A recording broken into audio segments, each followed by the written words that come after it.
దేవుని పరిశుద్ధ నామమునకు మహిమ కలుగునుగాక. ఆమేన్. క్రీస్తునందు ప్రియులారా, దేవుడు తన మహాత్మ్యమును బట్టి మరొక నూతన ఉదయకాల సమయంలో వేడుకున్న రీతిగా ఆయన పాద సముఖములో మనము నిలబడడానికి చక్కటి విలువైన నూతనమైన ఉదయకాలాన్ని, ఆహ్లాదకరమైన సమయాన్ని గ్రహించాం.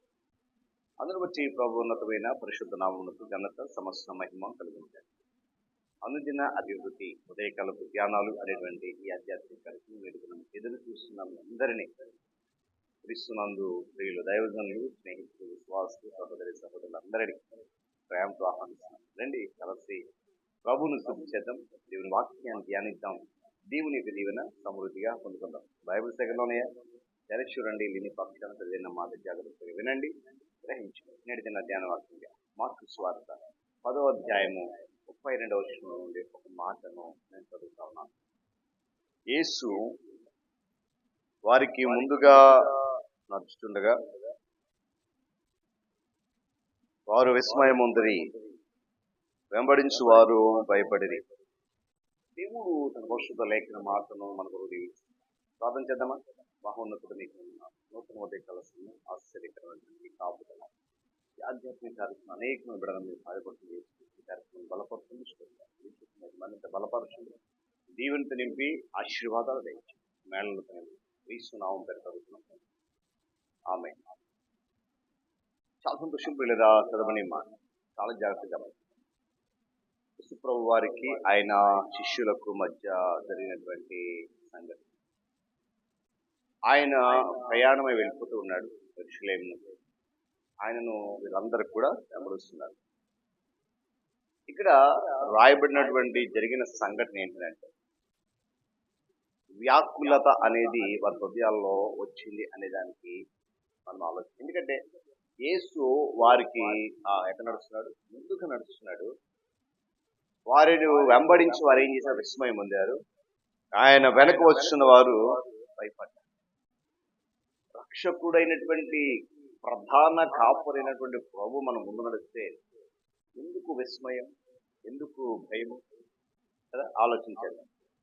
ఇక్కడ యేసుక్రీస్తు వారితో మనము మన జీవితం మొదలుపెట్టినప్పుడు ఆయనను ఎలా వెంబడించాలి, ఎలా ఆయన దగ్గరికి వెళ్ళాలి, ఆ విషయం మనము అంతగా మనకు తెలుసు అని అనుకుంటాం.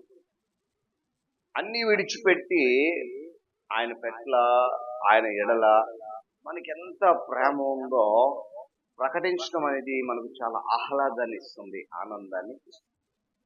అయితే రాను రాను రోజులు తరుగుతున్న కొలది, దినములు వెంబడి వెళ్ళిపోతున్న కొలది ఆ ఆహ్లాదం అనేది మనలో, ఎందుకంటే మనకు కొన్ని నూతనమైన విషయాలు బోధపడుతూ ఉంటాయి. ఏంటి ఆ నూతనమైన విషయం అంటే, ఆయన నాకంటే ముందు నడుస్తున్నారు, ఆయన గురించి తెలుసుకోవాల్సిన ఎన్నో ఉన్నాయి అనేటువంటి ఒక గ్రహింపు నేను మనకు.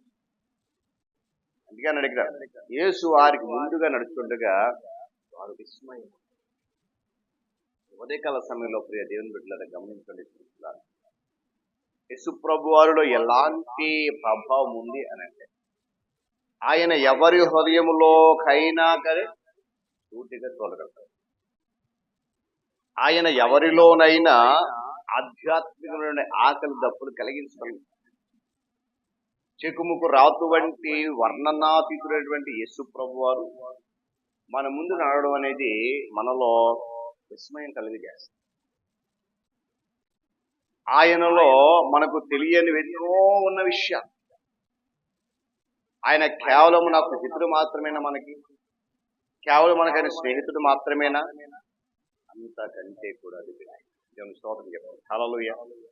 మనం చేయాల్సింది ఏంటంటే ఆయన వైపు చూసి విస్మయంగా ముందుకు వెళ్ళడం, ఆశ్చర్యపడడం మాత్రమే మనం చేయాల్సింది. ఏమండి, మొదట్లో మనకు ప్రారంభంలో మనకు అంతా ఆయన గురించి అంతా తెలుసు అని అనుకున్నాం. కానీ ఇప్పుడు ఆయన గురించి ఇంకా మనం తెలుసుకోవాలి, ఆయనలో లోతైన మర్మాలు ఇంకా తెలుసుకోవాలి. కానీ తెలుసా, ఆయనకి మనకి మధ్య చాలా దూరం ఉంది. నేను ఆయనకు దగ్గరగా లేను అనేటువంటి సత్యాన్ని గ్రహించాలి, ఉండలేను అనేటువంటి విషయాన్ని కూడా గమనించాలి. ఆయన ఎక్కడికి వెళ్తున్నాడో మనకు తెలియదు, కానీ మన లక్ష్యానికి మనము దూరంలో ఉన్నాము అనే సత్యాన్ని కూడా గమనించి ఒక వ్యాకులత అనేది మనలో కలగాలి. దేవుని స్తోత్రం కలుగును గాక. గట్టిగా చెప్పండి హల్లెలూయా. గమనించండి, ప్రతి పాపం గురించి, మన యొక్క దుఃఖం గురించి ఎదుటి వారికి ఎలా తెలుస్తుంది అనే భావన, ఆ భావనే మనలను ఆయన ఈ భావన మనలో లోతుగా పాత్రలు ఉన్నప్పుడు ఆయన గురించి మనకు నిజంగానే తెలియదండి. యేసు ప్రభు వారి యొక్క స్వభావం ఉన్నటువంటి ఒక్క అంశాన్ని కూడా ఆయనను ఎలా వెంబడించాలో కూడా మనకు తెలియదండి. ఆయన మనకు దూరంగా ఉన్నాడని, ఆయనతో మనకున్నటువంటి సంతతం భావము లేదని కూడా మనం భావిస్తాం. గమనించండి, శిష్యుల యొక్క వ్యాకులత గురించి తప్పక మనం తెలుసుకోవాలి. మనకు తెలియకుండానే మనం ప్రమాదంలో పడిపోతున్నాం.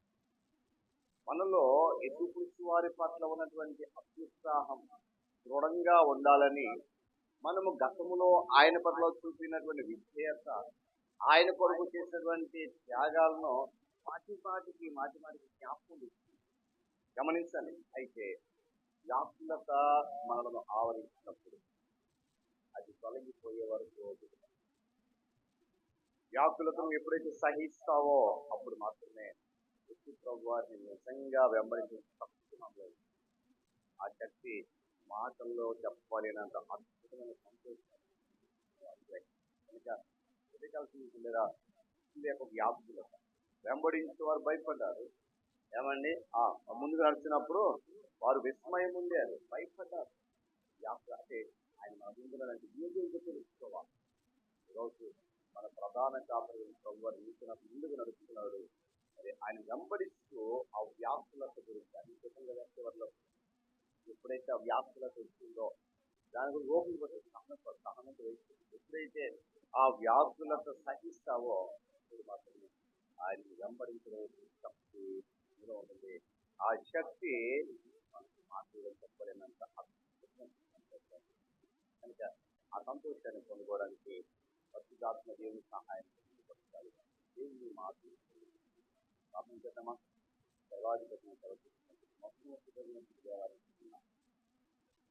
తండ్రి, తిరిగి నూతన ఉదయకాల సమయంలో మాటలు ఆయన వ్యాప్తుల గురించి వెంబడించాలి,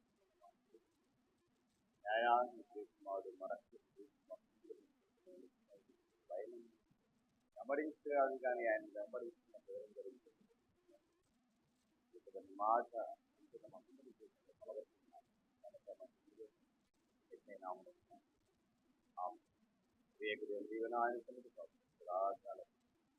అందరికీ తోడైన నడుపు